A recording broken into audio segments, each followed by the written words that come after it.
Hello everyone, welcome back to the channel study with Radha. Guys, आज के इस video में हम डिस्कस करेंगे बीएड फर्स्ट सेमेस्टर के पेपर इन्वायरमेंटल एजुकेशन के कुछ और इम्पॉर्टेंट एमसीक्यूज को। फर्स्ट क्वेश्चन है हमारा, फरवरी 2021 को हिमस्खलन से उत्तराखंड में कौन सी बिजली परियोजना क्षतिग्रस्त हो गई? तो जो हिमस्खलन उत्तराखंड में बिजली परियोजना से क्षतिग्रस्त होने वाले जो क्षेत्र थे वो थे तपोवन विष्णुगढ़ हाइडल प्रोजेक्ट और ऋषि गंगा हाइडल प्रोजेक्ट। ठीक है, तो ऑप्शन नंबर हमारा सी करेक्ट हो जाएगा, दोनों ए और बी दोनों।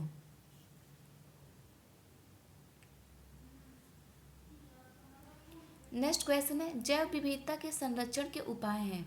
तो जैव विविधता के संरक्षण के उपाय राष्ट्रीय उद्यान, अभ्यारण्य, जूलॉजिकल गार्डन, ये सारे ही हैं। ठीक है, तो ऑप्शन नंबर डी हमारा करेक्ट हो जाएगा, उपरोक्त सभी। नेक्स्ट क्वेश्चन है, पर्यावरण अध्ययन एक है। तो पर्यावरण अध्ययन क्या है ये पूछ रहा है क्वेश्चन हमसे। तो वह इंटरडिसिप्लिनरी स्टडीज है। ठीक है, तो ऑप्शन नंबर डी हमारा करेक्ट हो जाएगा, पर्यावरण अध्ययन एक इंटरडिसिप्लिनरी स्टडीज है। ठीक है, नेक्स्ट क्वेश्चन है, भारत सरकार ने 4 राष्ट्रीय बायोगैस विकास परियोजना शुरू की। तो ये जो भारत सरकार ने राष्ट्रीय बायोगैस विकास परियोजना शुरू की थी वो 1981 में की थी। ठीक है, तो ऑप्शन नंबर हमारा ए करेक्ट हो जाएगा। नेक्स्ट क्वेश्चन है, जैविक विविधता शब्द पहली बार किसके द्वारा दिया गया था? तो जैविक विविधता शब्द जो है वो वोल्टर जी रोसन द्वारा 1985 में दिया गया था। नेक्स्ट क्वेश्चन है हमारा, एक चारागाह पारिस्थितिकी तंत्र में बायोगैस का पिरामिड है तो ये अपराइट होता है। ठीक है, तो ऑप्शन नंबर बी हमारा करेक्ट हो जाएगा, अपराइट। नेक्स्ट क्वेश्चन है, भारतीय मौसम विज्ञान विभाग का मुख्यालय स्थित है। तो भारतीय मौसम विज्ञान विभाग का जो मुख्यालय है वो नई दिल्ली में स्थित है। तो ऑप्शन नंबर हमारा डी करेक्ट हो जाएगा, नई दिल्ली। नेक्स्ट क्वेश्चन हो जाएगा, पारिस्थितिकी उत्तराधिकारी निम्नलिखित के कारण हो सकता है। तो ये किसके कारण हो सकता है? अत्यधिक चराई के कारण हो सकता है, या मिट्टी का क्षरण, या मानव गतिविधियों जैसे खेती निर्माण, इनमें से किसके कारण हो सकता है? तो यहाँ पे करेक्ट ऑप्शन होगा हमारा ऑप्शन नंबर डी, ए, बी और सी, तीनों के कारण ही हो सकता है। ठीक है, नेक्स्ट क्वेश्चन है, एस्चुरी पानी का एक पिंड है जहाँ बनता है। तो एस्चुरी पानी का एक ऐसा पिंड है जहाँ पे नदियों और झरनों का ताज़ा पानी समुद्री जल के साथ मिलकर समुद्र में बहता है। ठीक है, तो ऑप्शन नंबर हमारा ए करेक्ट हो जाएगा। नेक्स्ट क्वेश्चन है, आनुवांशिक विविधता का अर्थ है। तो आनुवांशिक विविधता का अर्थ होता है प्रजातियों की आनुवांशिक मेकअप में आनुवांशिक विशेषताओं की कुल संख्या। ठीक है, तो ऑप्शन नंबर बी हमारा करेक्ट हो जाएगा। नेक्स्ट क्वेश्चन कह रहा है, दर्शन शास्त्र की वह शाखा जो पर्यावरण और उसके भीतर मानव के स्थान में प्राकृतिक संबंध रखती है वो कहलाती है। तो उसको हम कहते हैं पर्यावरण दर्शन। ठीक है, दर्शन शास्त्र की वह शाखा जो पर्यावरण और उसके भीतर मानव के स्थान के प्राकृतिक संबंध रखती है उसको हम पर्यावरण दर्शन कहते हैं। ऑप्शन नंबर बी हमारा करेक्ट हो जाएगा। नेक्स्ट क्वेश्चन है, पर्यावरण के घटकों को वर्गीकृत किया जा सकता है। तो पर्यावरण के घटकों को भौतिक और जैविक घटक दो रूपों में वर्गीकृत किया जा सकता है, भौतिक घटक और जैविक घटक। तो ऑप्शन नंबर हमारा ए करेक्ट हो जाएगा। नेक्स्ट क्वेश्चन है, पर्यावरण शिक्षा के क्षेत्र में शामिल है। तो पर्यावरण शिक्षा के क्षेत्र में औपचारिक और अनौपचारिक शिक्षा ये दोनों ही शामिल होती हैं। ठीक है, यहाँ पे फॉर्मल और इनफॉर्मल दोनों वे में एजुकेशन इस क्षेत्र में शामिल होती है। नेक्स्ट क्वेश्चन है हमारा, पर्यावरण इंजीनियरिंग अध्ययन है।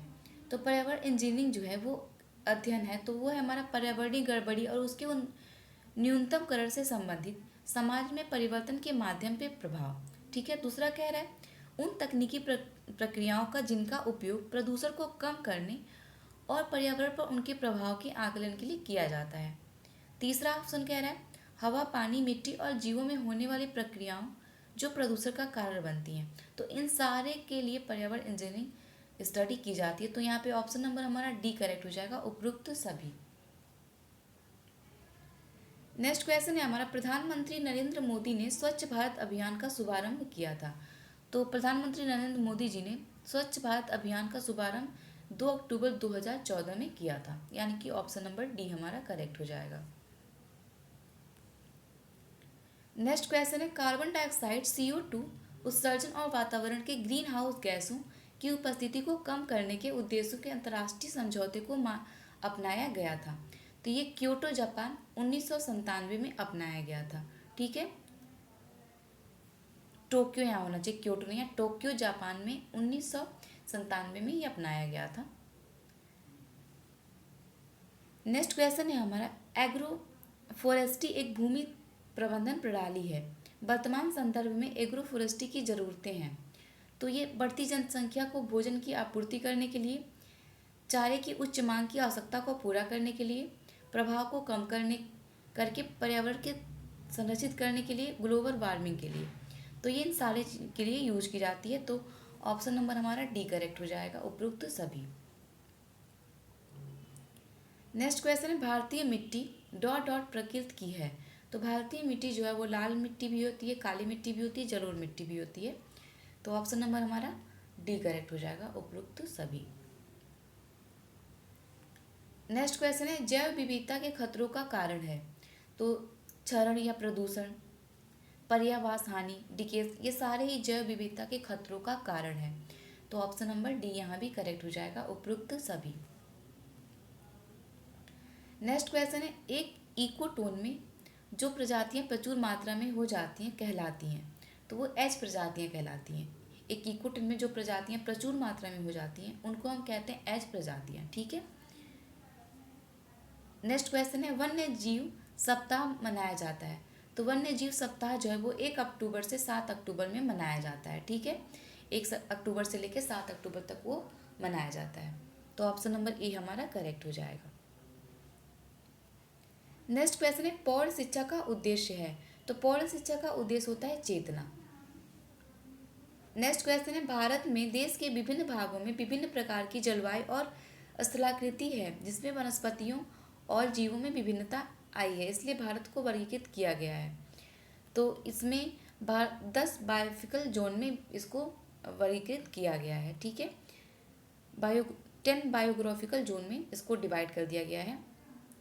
तो ऑप्शन नंबर हमारा ए करेक्ट हो जाएगा, 10 बायोग्राफिकल जोन। नेक्स्ट क्वेश्चन है, जनसांख्यिकी संक्रमण होता है। तो ये पूर्व औद्योगिक और औद्योगिक पश्चिम चरण के कारण होता है। तो ऑप्शन नंबर हमारा ए करेक्ट हो जाएगा।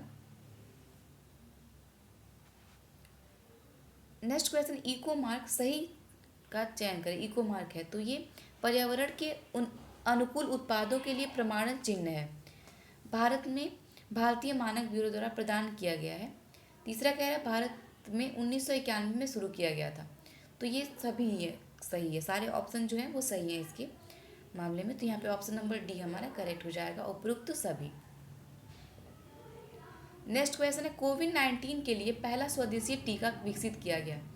तो कोविड-19 के लिए पहला जो स्वदेशी टीका था वो कोवैक्सीन था, भारत बायोटेक द्वारा ये बनाया गया था। नेक्स्ट क्वेश्चन है हमारा, शून्य जनसंख्या वृद्धि है। तो यहाँ शून्य जनसंख्या वृद्धि जो है उसका मतलब होता है जन्म प्लस आप्रवासन बराबर मृत्यु प्लस उत्प्रवासन। ठीक है, तो ऑप्शन नंबर हमारा ए करेक्ट हो जाएगा।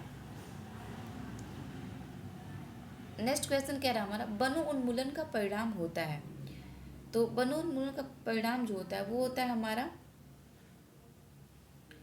सबसे पहले होता है मिट्टी का क्षरण और बाढ़ आना। ठीक है, उसके बाद होता है पशु और प्लेग आवासों की हानि पहुंचती है। उसके बाद जल चक्र में गड़बड़ी आती है। और ई ऑप्शन का स्वदेशी जनजातियों का गृह विनाश होता है। तो ये हमारा ऑप्शन नंबर करेक्ट रहेगा डी, ए, बी, सी और ई। ठीक है। नेक्स्ट क्वेश्चन है, विश्व पर्यावरण दिवस 5 जून 2021 का विषय होगा। तो विश्व पर्यावरण 5 जून 2021 का जो विषय था वो था पारिस्थितिकी तंत्र बहाली। ठीक है। नेक्स्ट क्वेश्चन है, झूम खेती का सबसे हानिकारक प्रभाव है। तो झूम खेती का सबसे हानिकारक प्रभाव होता है मिट्टी की हानि से पहुंचती है। ठीक है, तो ऑप्शन नंबर सी हमारा करेक्ट हो जाएगा, मिट्टी की हानि। नेक्स्ट क्वेश्चन है, भारत में वन अनुसंधान संस्थान देहरादून की स्थापना के बाद वर्ष में हुआ था। तो ये 1906 में हुआ था। तो आई होप आपको ये सारे क्वेश्चन समझ में आए हों। मिलते हैं नेक्स्ट वीडियो में कुछ और इंपॉर्टेंट क्वेश्चंस के साथ। Thank you, have a good day.